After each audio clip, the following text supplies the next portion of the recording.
Nepatogaus kino žiūrovai po šio įdomaus labai ir prasmingo filmo, lietuviškas pavadinimas Ką slepia kraujas, angliškai Behind the Blood.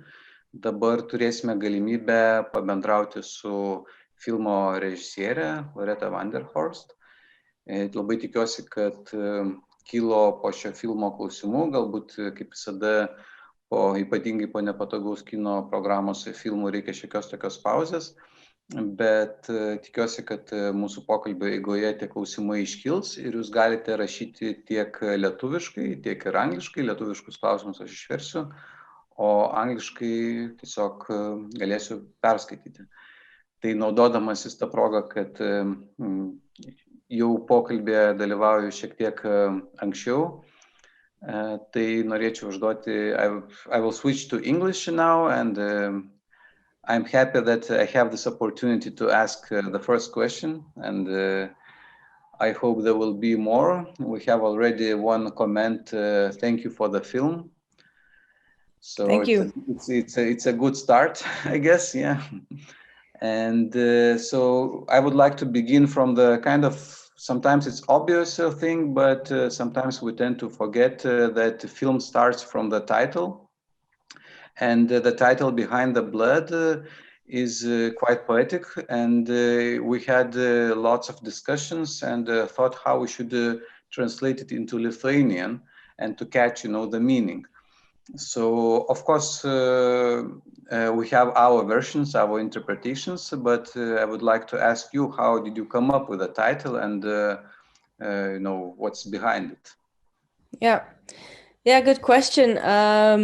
So basically the motivation, it has to do, of course, with the motivation of why I make the film.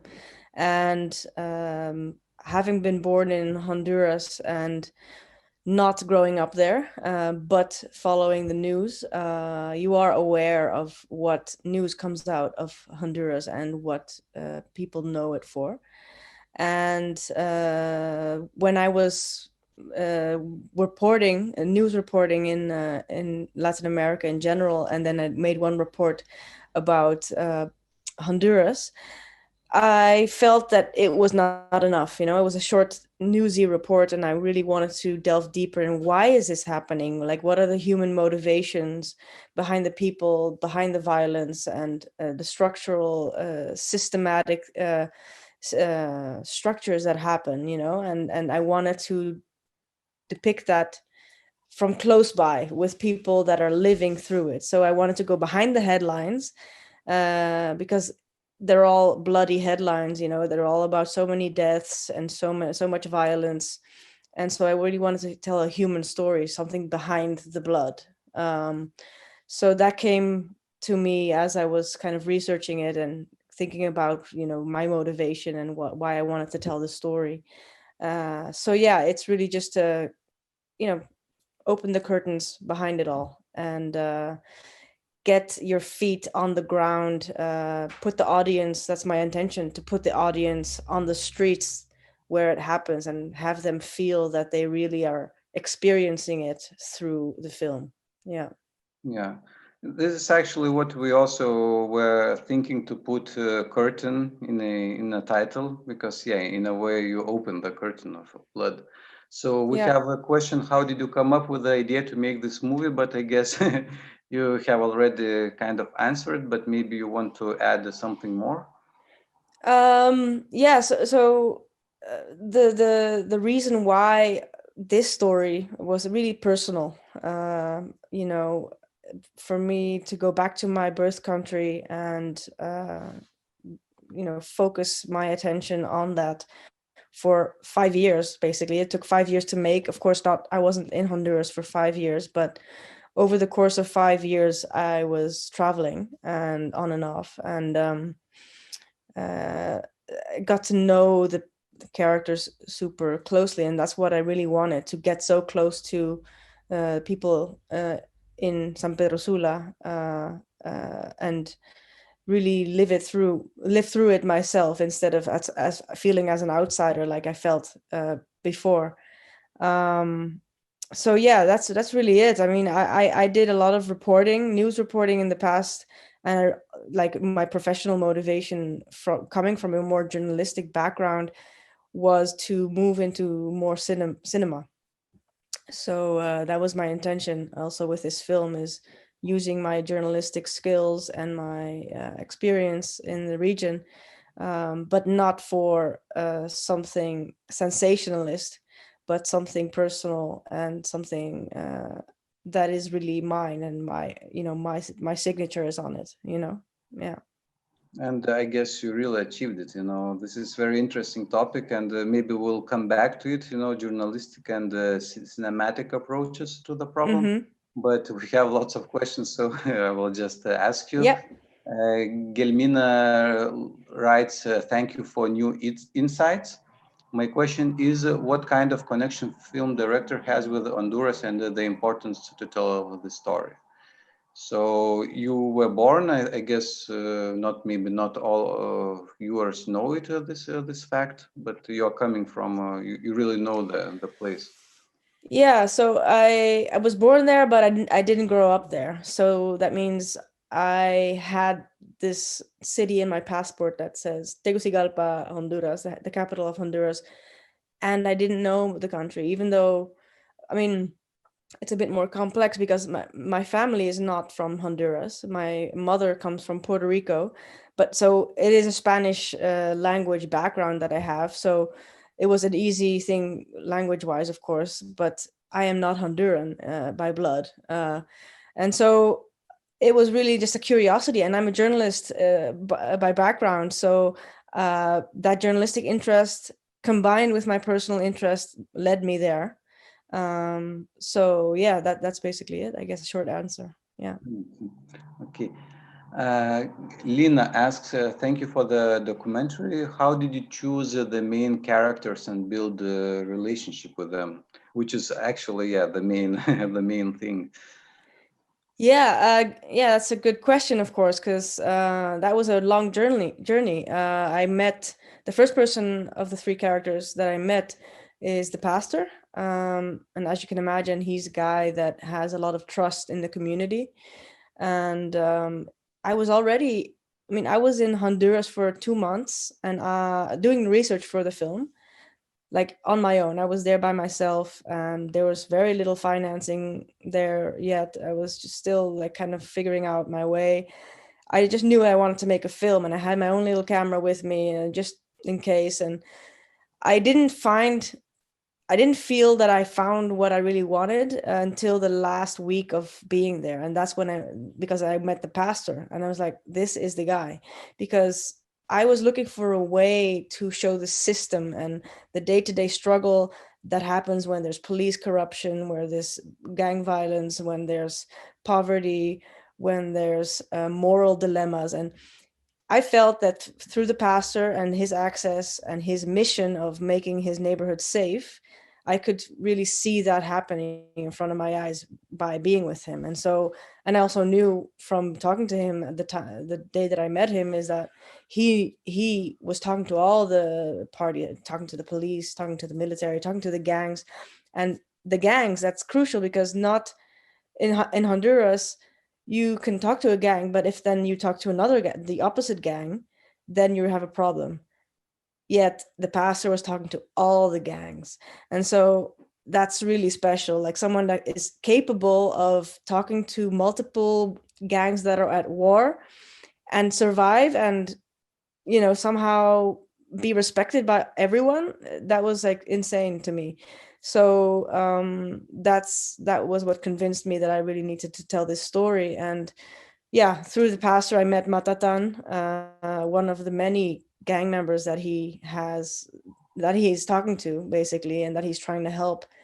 And Matatan just stood out because of his ruthlessness, and it was also just like candidness. A lot of gang members obviously they don't want to talk as much, or they're a little bit more shy and stuff. And that was also kind of like this dilemma of like, how far do you go with that? How much do you want to tell? As a filmmaker.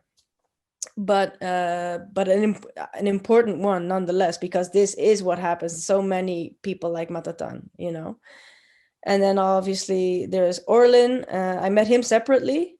and by coincidence, I mean, I met him through another friend that I had made during those months in Honduras, and it turned out that Orlin was friends with the pastor too.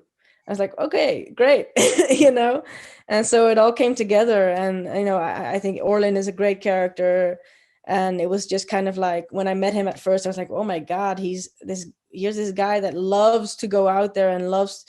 I felt like he was like loving the sensation of reporting on crimes and stuff. But then I got to know him better, and I was like, there's much more to him. Like, he's someone that really cares about the people, and he has to put up this face of like this facade of being someone that's really, this quick thinker and just like this streetwise guy. And but in the meantime, he has this family that he takes care of, and he really cares for the community as well, and that's off camera. And so that's why I was like convinced about him as well. So it was just kind of like the time being there for a long time and meeting people, being open to people, and then being aware of who's a good character, and being open to getting to know people that maybe initially don't seem like someone that you would want to have in a documentary, but getting to know them. Yeah, it's time to investing the time. Were there any other possible characters in your film, or you just yeah, for sure there were. Very early stages there. I was actually, the first time I went to that neighborhood was with someone that was doing some anthropology about gang members.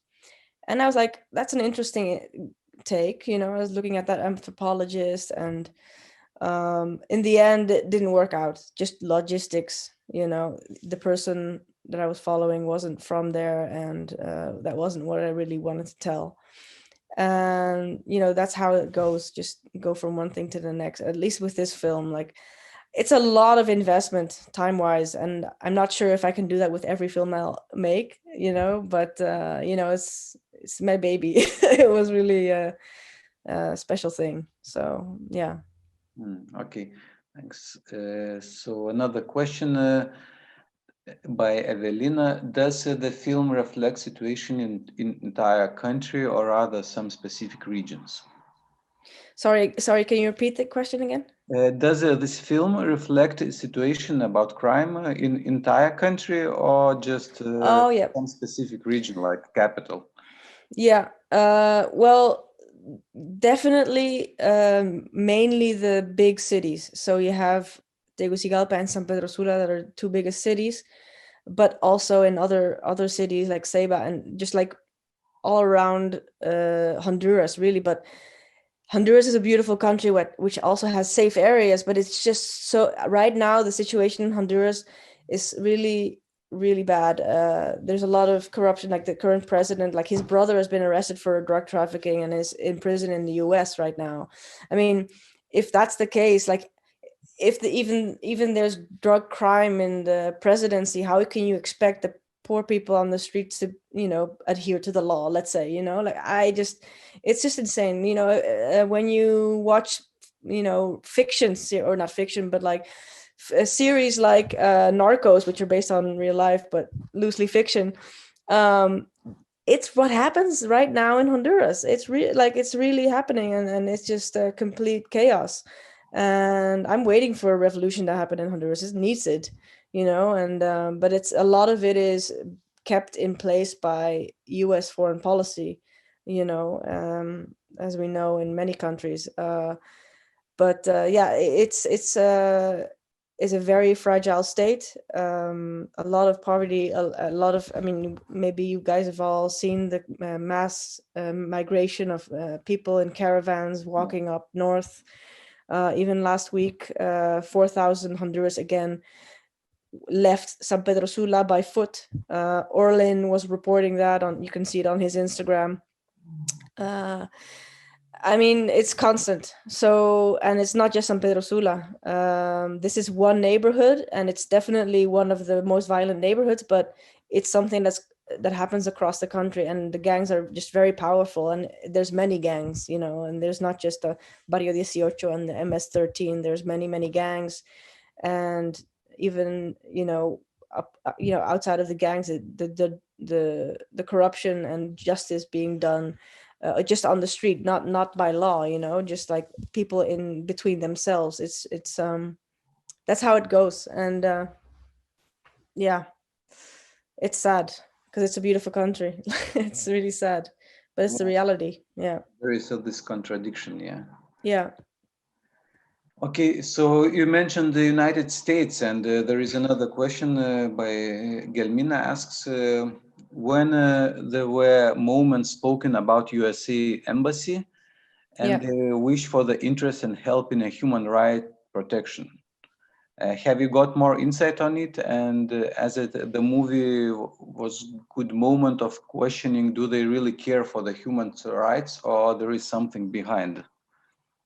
Yeah, it's a really good question, and I won't say I struggled with this, but it is definitely on my mind how you do this, because this is not a film that is meant to, well, I mean, the film focuses on these three men, right? It's like a story about these three men. It's not an activist pamphlet. The film isn't like an activist film in that sense. It wants to tell a story about that. But I am definitely of the opinion that the US is very responsible for a lot of the damage that's being done, because they're pumping in money to the country, financing a military that is abusing its people, and they don't care. Like, I mean, in this, I think you've seen a scene with that anthropologist actually. That I mentioned before, he says that thing to the pastor, and he kind of looks into the distance, and he realizes that the US, which is, of course, the US tries to portray themselves as always helping human rights and this and that, but when the anthropologist tells him, well, they have an agenda and they don't really care, and he's like, maybe. And so he realizes that, and he knows that in the back of his mind, but he, as a pastor and in his position, he needs to walk that line in order to survive, with the US, the police, the gang members, everyone. And it's known that the US in general in Central America uses churches and people like that in order to get information, right? And that happens. The CIA is everywhere. I there's so much to say about that. So yeah, it's a good question. But in this case, I wanted to really focus on the pastor's story in that moment, and what he was going through at the time, and of course, safety issues as far as what you can say as well. Yeah. Have you got to know how all started with the gangs and crime? As always, it has some historical turning point to spread. Have I always known? Sorry? The question is, did you know, like, the context? How did it all, start? Like all these gangs and crime? Yeah. Again, this has to do with the USA. Again, like the dirty wars in the 80s, where the Central American countries were just at war. And so at the time, a lot of people fled from El Salvador mainly, and Guatemala, and going up north and going to the US and living there. And then in the 90s, they formed gangs in the same form that the African American gangs had gangs in Los Angeles. So there were then new gangs, the Latin American gangs, and that's where they started. That's where the Barrio 18 started, and the MS-13 is in Los Angeles. And so they started dressing kind of like the African American gangs too, with the baggy clothes and this and that, and having all these traditions like hazing and stuff, and they got into crime too. And when that happened, President Clinton and Bush then started mass deportations of Central Americans back to their countries, and that was really a crucial moment, because Central America at the time was completely, a mess. And it was just out of that war. Like weapons were everywhere. There was no rule of law. Like it was really, really weak situation. And then all these ex-convicts, basically, because they had been incarcerated and those people were deported.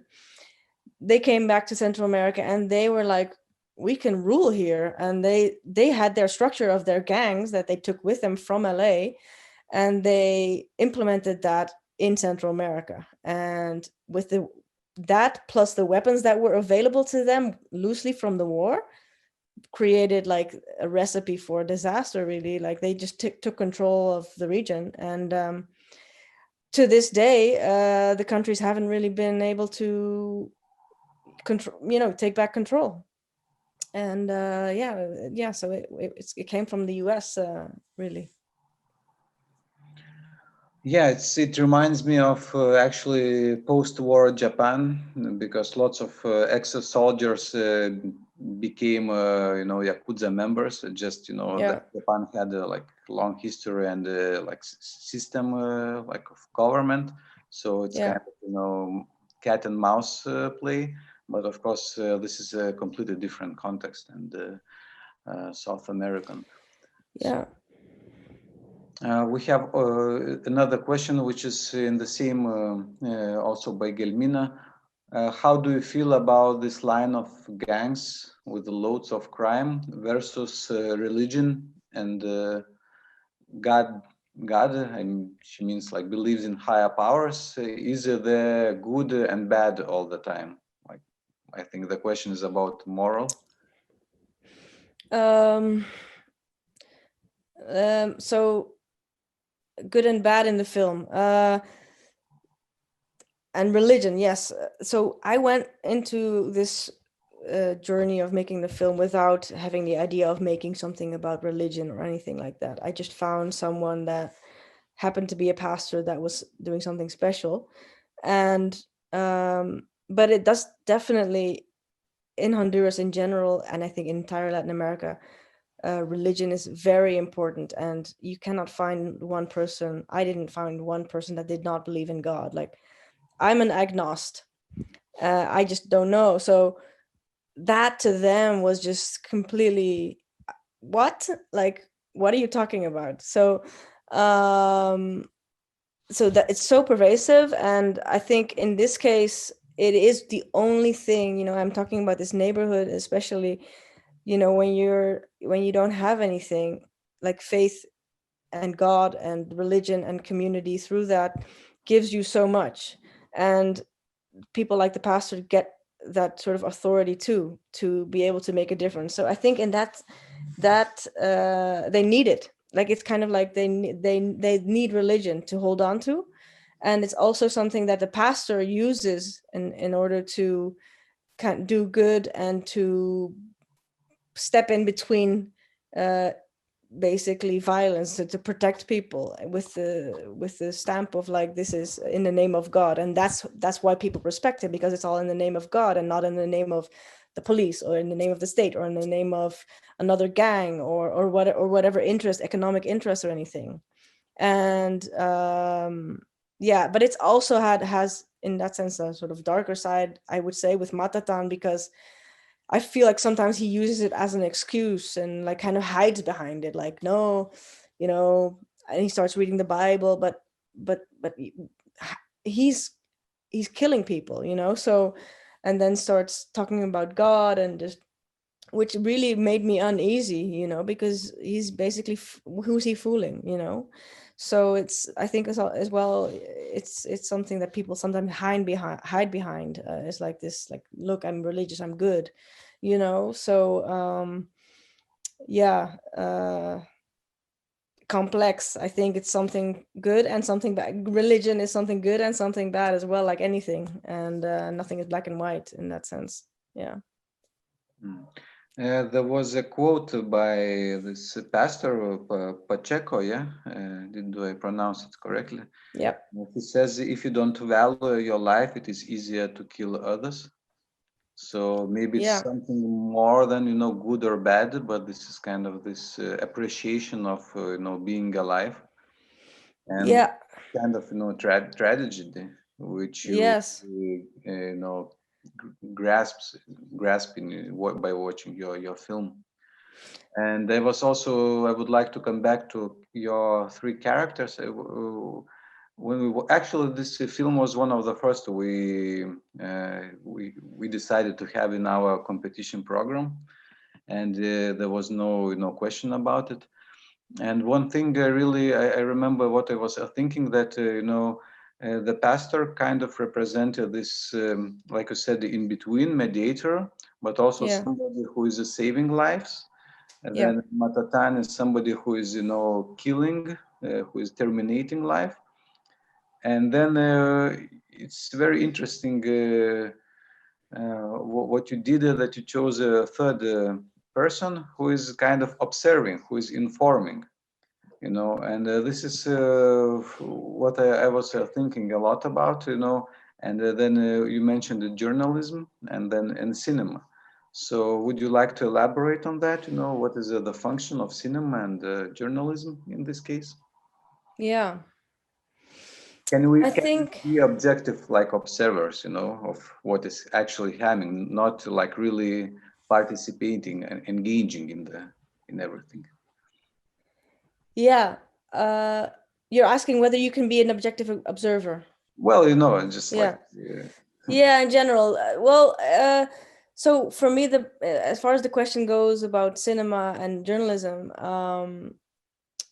yeah, it's I use journalistic tools to reach my goal. That's what I do, and my goal being finding uh, people and information that is relevant to what I'm trying to say. Um, but once I find people, I'm focused on the human, and so that's where I think cinema starts, because cinema is all about emotion.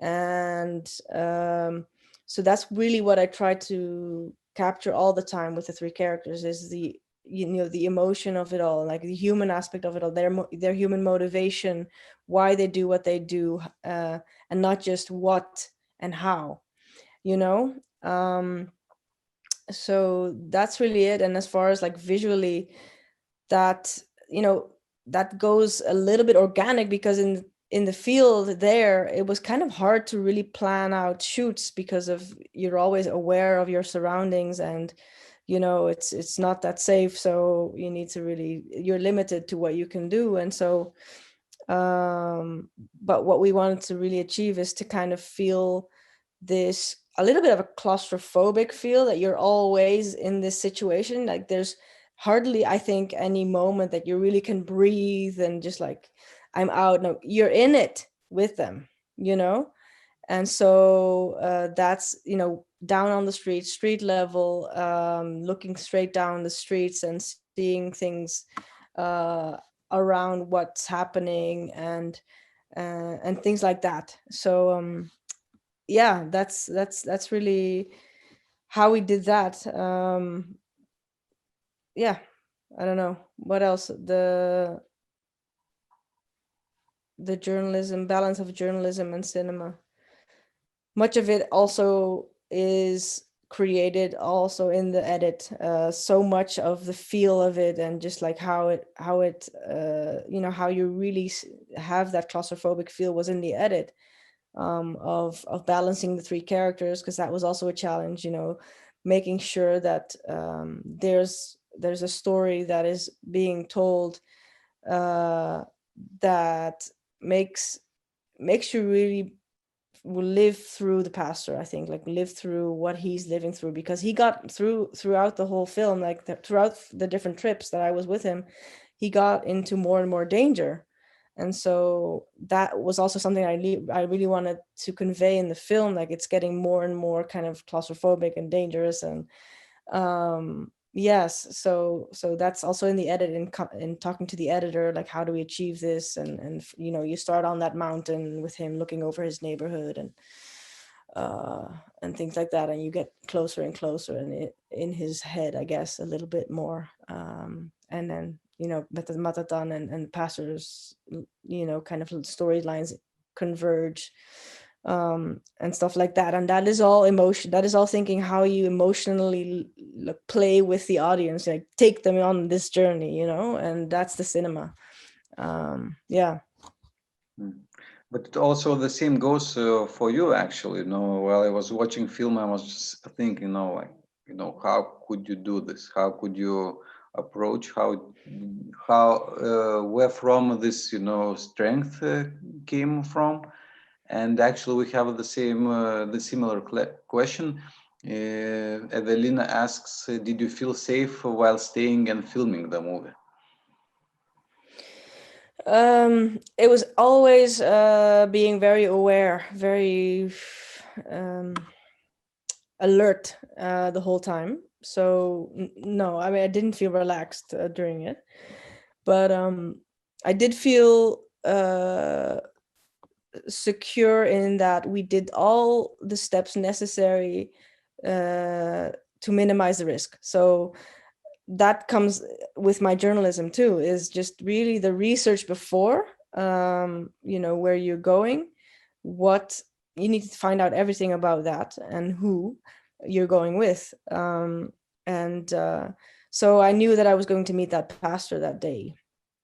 And I had talked to many people about him and, talked to him on the phone and all that stuff. So we knew where to meet him in the entrance of the neighborhood, and just like from there we would go with him, and like that's that was when I just met him. But I knew also when we were actually filming the film, this is he's my safety net. He knows the whole neighborhood so well, like we don't, like. And that's also another thing where I recruited a driver that would drive us and the whole day, and he knew the neighborhood really well. I needed someone that is experienced and knows everything, and has experience with this type of work, and someone that has worked with other people like me in the past in Honduras, and just knows where to go if something goes wrong, and what to do. And as well because of course, like the producers of the film, they knew they were always in touch with me too. And so we had like a WhatsApp group where I would always say where we were, and every day at a certain time I would have to let them know. And if I didn't let them know anything, then they would try to reach us, and there was a whole chain that would go on, and we had like security protocol. Anyway, like all this stuff. But luckily nothing happened. But I think maybe it's also kind of dangerous to I mean, I say that you are alert, but you also kind of get used to the danger. And so that is also tricky, because when you get used to the danger, you start like kind of like loosening and not being aware of things. So that's why also I think the trips were not that long, like it was 2-3 weeks at a time. So one time, for example, we were in a car. I was doing my very first scene with Orlin, so I hadn't met him much before. It was just like really recently. So I was shooting with him in the car. He was sitting in the driver's seat. Next to him in the passenger seat was my cameraman, and so I was behind Orlin on the back seat, and next to me were. On the right side at the window was my own driver who went for the shoot. He went into the back. And in the middle was someone that I had met that day, who was the cameraman of Orlin. So when we were driving, I was asking questions and Orlin was answering on camera. And then the guy that was sitting in the middle between me and my driver,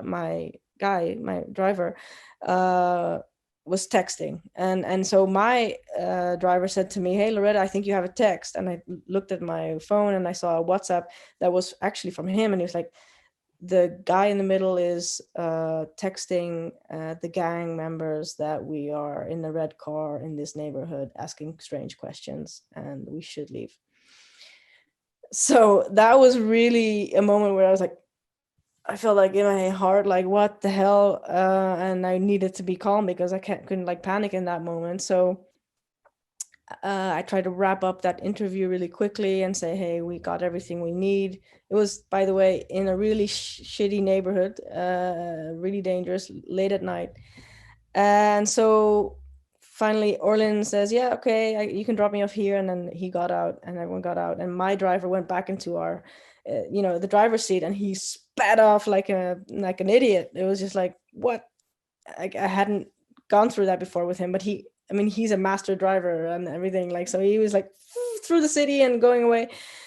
And I was like, my heart was racing. And that was when I was like, okay, Loretta, you need to, I'm always so careful. And I was just like hitting myself because of the fact that why didn't I vet that guy? Like, why didn't I vet him? Like, I just trusted because I knew, or I had vetted Orlin that, but, you can't do that. And the thing is with that is that people in Honduras in general, everyone has their own allies and their own relationships with people, whether it's really that you're not that you're part of a gang, but you maybe know people or whatever, and then you can say this and then they'll kind of think you're a cool guy because you tipped them off, and that's probably what happened, is that guy just kind of wanted to be cool and be like, hey, I know this, but you don't know what really is the motivation, so that was really scary. And so that's one of the examples. That's like the biggest thing that happened, really. Luckily nothing else went wrong.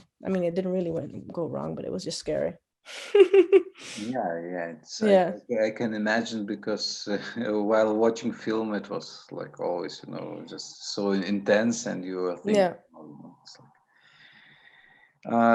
would you like to make another film or something in a similar direction, also with like crimes, or now you want just a need to make a film about nature and Yeah, that's a good one.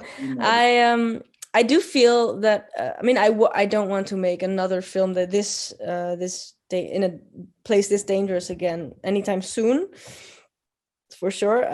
My next film is going to be, but due to COVID I cannot work on it right now, but it's going to be actually on the border between Mexico and Texas. It's going to be in the US. So it's going to be, so basically what I was trying to tell with this story is why do the people leave, right? What's happening in Honduras? Why do people migrate? And so my next film will kind of be, in a way, a sequel, but not really. I feel it's a separate film, but thematically it will be about something similar, because it's about the border guards on the other side, and what motivates them, kind of. So, but it's very much in development. It's very early stages. So, but Corona is really complicating things right now, so I cannot go there.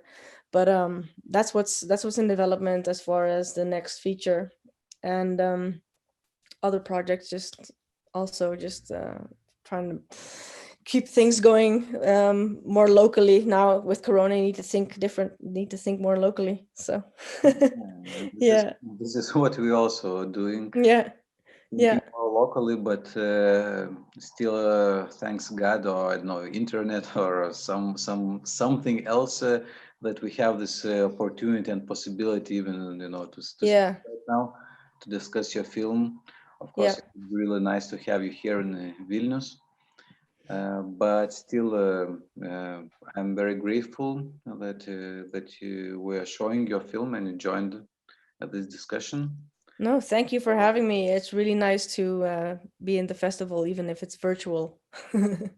Yeah, well, we have, like I said, a few films, including yours, showing. Yeah, I know, but me personally, I would have loved to be there. I would have loved to go there and be in the screenings and stuff. But no, thank you so much for this.